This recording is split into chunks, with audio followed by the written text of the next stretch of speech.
Hello అండి, నా పేరు మహతి. నేను ఇప్పుడు చెప్పే కథ పద్మావతి పురాణ పండగ రాసిన భూతద్దం. కళ్యాణి పెళ్ళై 3 నెలలు గడిచింది.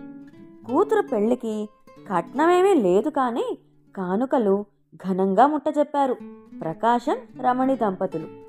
అన్ని చోట్ల వెండి సామాన్ ఇచ్చారు. కాళ్ళు కడుగు పళ్ళెం, చెంబు, పానకం బిందెలు, పానకం గ్లాసులు, ఎదురు సన్నాహంలో ఇచ్చే బ్రష్, టంగ్ క్లీనర్, బొట్టు పెట్టే, కుంకుమ భరిణ, ఒకటనే ఉంది, అన్నీ వెండివే ఇచ్చింది రమణి. పిల్లని కాపురానికి పంపే టైం దగ్గర పడుతోంది. ఇప్పటికే మూఢమని కొన్నాళ్ళు, ఆషాఢమని 1 నెల, మంచి రోజుల కోసం చూసుకుంటూ ఉండగానే 3 నెలలు గడిచిపోయాయి.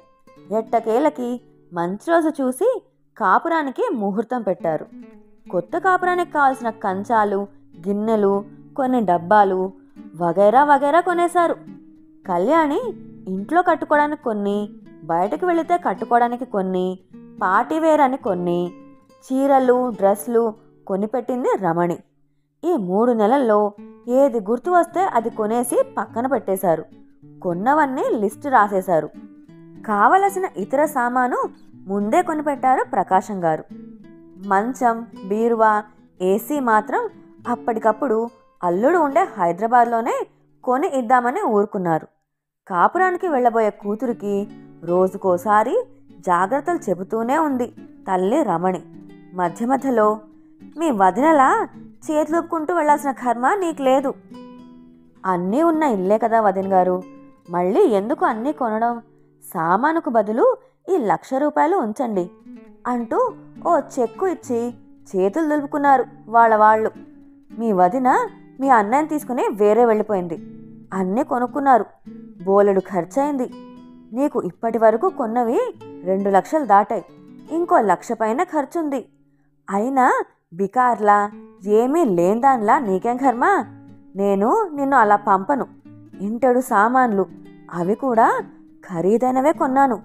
ఇంటిల్లి పాదికి బ్రాండెడ్ బట్టలే పెడతాను, మీ వదినలాగా కాదు.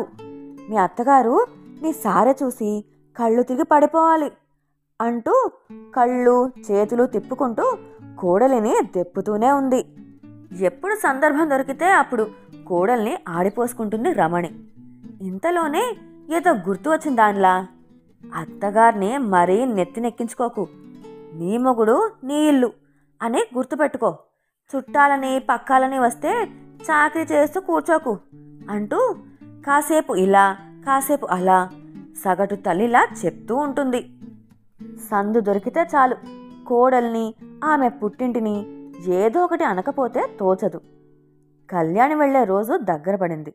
ఇంకో 2 రోజుల్లో వెళుతుంది అనగా ప్రకాశం గారు ఓ భూతద్దం కొనిచ్చారు కళ్యాణికి. అది చూసి ప్రశ్నార్థకంగా నవ్వింది కళ్యాణి. చిన్నప్పుడు కళ్యాణి భూతద్దం కోసం పేచీ పెట్టి కొనిపించుకుంది. దాన్ని ఎండలో పెట్టి అగ్గిపుల్ల వెలిగించేది. చేతి మీద కాసేపు పెట్టుకుని వేడెక్కుతుంటే తీసేసేది. మరి ఇప్పుడు ఎందుకు కొన్నారో తెలియలేదు. కళ్యాణి పక్కన కూర్చుని ప్రకాశం గారు కూతురి తల మీద రాస్తూ ప్రేమగా భూతద్దం అరచేతి మీద ఉంచి రేఖలు చూపించారు. ఎన్నో రేఖలు అడ్డదిడ్డంగా ఉన్నాయి, ప్రపంచపటంలోనే గీతల్లా. కొన్ని పెద్దగా, కొన్ని చిన్నగా ఉన్నాయి. మరీ చిన్నవాటిని భూతద్దం దగ్గరగా పెట్టి చూపించారు. అవి కూడా పెద్దగా కనిపించాయి. ఏమీ అర్థం కాక తండ్రి వంక అలాగే చూస్తోంది కళ్యాణి. తండ్రికి జాతకాల మీద నమ్మకం లేదు. అదీ కాక పెళ్ళైపోయాక ఇప్పుడు చేతులని గీతల్ని ఎందుకు చూస్తున్నాడో తెలియలేదు. భూతద్దాన్ని రెండో వైపుకు తిప్పి మళ్ళీ చేతిలో రేఖలు చూపించాడు తండ్రి. పెద్ద పెద్ద గీతలు చిన్నగా కనిపించాయి, చిన్న గీతలు అసలు కనిపించలేదు. తన చేతిలోని రేఖల్ని ఎందుకు ఇంత దీక్షగా చూస్తున్నాడో అర్థం కాలేదు. అదే మాట అడిగింది తండ్రిని. కూతురు వంక ప్రేమగా చూస్తూ, మన కళ్ళు ఈ భూతద్దం లాంటివి. అద్దానికి ఒకవైపు ఇష్టం, మరొక వైపు అయిష్టత అనుకో. ఉదాహరణకు మీ అమ్మని చూడు అంటుండగానే, అన్నిటికీ నా మీద విరుచుకు పడితే కానీ మీకు నిద్ర పట్టదు అంది రమణి. నువ్వు ఉండమ్మా. నాన్న, మీరు ఏదో చెప్పాలని ఇది తెచ్చారు, చెప్పండి అంటూ కుతూహలంగా అడిగింది కళ్యాణి. నీకు ఏమర్థమైంది చెప్పు అన్నారు ప్రకాశం గారు. తెలియదు నాన్న, కానీ మీరు మాత్రం ఏదో గొప్ప ఉద్దేశంతోనే తెచ్చారు అంది కాస్త అయోమయంగా.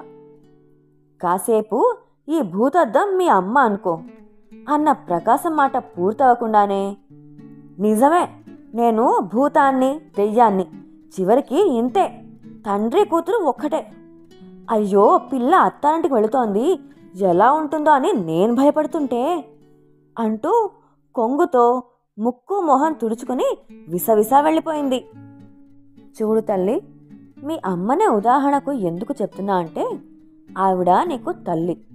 నువ్వు ఏం చేసినా ఆవిడకు ముద్దే. నువ్వు టీ పెట్టి పంచదార వేయకపోయినా మా అమ్మాయికి నా ఆరోగ్యం మీద ఎంత శ్రద్ధ అంటూ జుర్రుకుంటూ తాగేస్తుంది. అదే టీ మీ వదిన ఇస్తే, నాకు షుగర్ ఉందని నువ్వు రోజు చెప్పక్కర్లేదు, కాస్త పంచదార తగిలేసి ఇవ్వు అంటుంది. అదే పంచదార వేసిస్తే, నాకు షుగర్ అని గుర్తు చేయాలా, త్వరగా పైకి పంపేద్దామనా అంటుంది. తండ్రి చెప్పేది కొంచెం కొంచెం అర్థమవుతోంది కళ్యాణికి. అంటే భూతద్దంలో ఇటు చూస్తే కూతురు, అటు చూస్తే కోడలు. టీ కప్పు మారలేదు, వ్యక్తి మారలేదు, నాలుక మారలేదు, కానీ స్పందన మారిపోయింది. వదిన చేసిన టీ నువ్వు తెచ్చిస్తే మెచ్చుకునే నాలుక, అదే వదినేస్తే అంటూ నవ్వుతూ ఆగిపోయారు. తెలిసిందాన్న అంటున్న కళ్యాణితో, ఇంకొక మాట తల్లి అన్నారు కాస్త వణుకుతున్న గొంతుతో. ఇప్పుడు ఇదే భూతద్దం నువ్వనుకో అన్నారు చెక్కు చెదరని చిరునవ్వుతో. కనుబొమ్మలు ముడివేసి ప్రశ్నార్థకంగా చూసింది.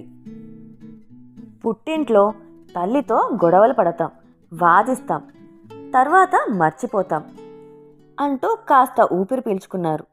అవునన్నట్లు తలూపింది. అదే గొడవలు అత్తగారితో వస్తాయి. ఇప్పుడు అమ్మ వదినతో మాట్లాడినట్టు మీ అత్తగారు కూడా మాట్లాడొచ్చు. అప్పుడు నీకు కూడా భూతద్దంలో ఒకవైపు అమ్మ, వేరొక వైపు అత్తగారు కనిపిస్తారు అంటూ ఆగారు. అప్పటికే ఆయన కళ్ళు చెమ్మగిల్లుతున్నాయి. ఇప్పుడు ఎందుకు నాన్న అవన్నీ అంది కళ్యాణి. ఇప్పుడే అన్నీ చెప్పాలి తల్లి. ఒక కుటుంబం బాగుండటం, బాగుండకపోవడం ఆ ఇంటి గృహిణి మీద ఉంటుంది. నువ్వు కూడా అమ్మని, అత్తని ఒకవైపు నుండే చూడటం నేర్చుకో. అప్పుడు ఇబ్బంది ఉండదు. నీ ప్రవర్తన మీదే ఇల్లు, ఇంట్లో మనశ్శాంతి ఉంటాయి. ముఖ్యంగా నీ భర్త విషయంలో నీకు నీ అత్తగారికి మధ్య తెలియని పోటీ ఉంటుంది. మీ మధ్య జరిగే ఈ వ్యవహారం వల్ల నీ భర్త మానసిక సంఘర్షణకి గురవుతాడు. తల్లికి చెప్పలేడు, కొత్తగా వచ్చిన నిన్ను ఇబ్బంది పెట్టలేడు, నలిగిపోతాడు. కొందరు వ్యసనాలకి బానిసవుతారు అంటూ ఒక్క నిమిషం ఆగారు. తండ్రి చెప్పే ప్రతి మాట శ్రద్ధగా వింటోంది కళ్యాణి. ఒక నిమిషం ఆగి ఊపిరి పీల్చుకుని మళ్ళీ ప్రారంభించారు ప్రకాశం గారు. అలాంటి సంఘర్షణల వల్ల మీ అమ్మకి చెప్పలేక, మా అమ్మకి చెప్పలేక నలిగిపోయాను నేను. మా అమ్మని విడిచిపెట్టలేను, మీ అమ్మను తృప్తిపరచలేను. వాళ్ళు ఆ కాలం వాళ్ళు. మా నాన్నగారు నాకు సలహా ఇచ్చారు, దగ్గరగా ఉండి దూరం అయ్యే బదులు దూరంగా ఉండి దగ్గరవ్వమని. నేను ఆ పని చేయలేదు. అదే సలహా మీ అన్నయ్యకి ఇచ్చాను, వాడు వేరే వెళ్ళాడు. మీ అమ్మ అన్నయ్యను, వదినను ఏదో ఒకటి అంటుంది. మీ అన్నయ్య చేతకాని వాడని, పెళ్ళాం కొంగు పట్టుకుని వెళ్ళిపోయాడని. నీకు తెలియంది కాదు. నేను కూడా అలా మీ అమ్మతో వచ్చేసుంటే అప్పుడు మా అమ్మ కూడా అలాగే అనుకుని ఉండేది. ఇవి ఇలా జరుగుతూ ఉంటాయి అంటున్నప్పుడు ప్రకాశం గారి కళ్ళల్లో తడి. చూడు తల్లి, నీ వల్ల అటువంటి పరిస్థితి రాకూడదు. అలాగే నువ్వు కూడా ఇబ్బంది పడకూడదు. అందుకే ఈ భూతద్దాన్ని నీకు ఇస్తున్నాను. ఎదుటి మనిషిలో తప్పులు ఈ వైపు నుండి చూడు, అప్పుడు అన్నీ చిన్నగా కనిపిస్తాయి. వాళ్ళు చేసే చిన్న మంచి పని కూడా రెండో వైపు నుండి చూడు, అప్పుడు పెద్దగా కనిపిస్తాయి. నీ వైపు నుండి తప్పు లేకుండా చూసుకో. నీ భర్త మనసు గెలుచుకో, అప్పుడు అతను నిన్నే సమర్థిస్తాడు. తల్లికి అర్థమయ్యేలా చెప్పుకుంటాడు. నేనే అర్థం చేసుకోవాలా అని పిచ్చి ప్రశ్న వేయకు. నీ కుటుంబం సంతోషము, శాంతి నీ చేతుల్లో ఉన్నాయి.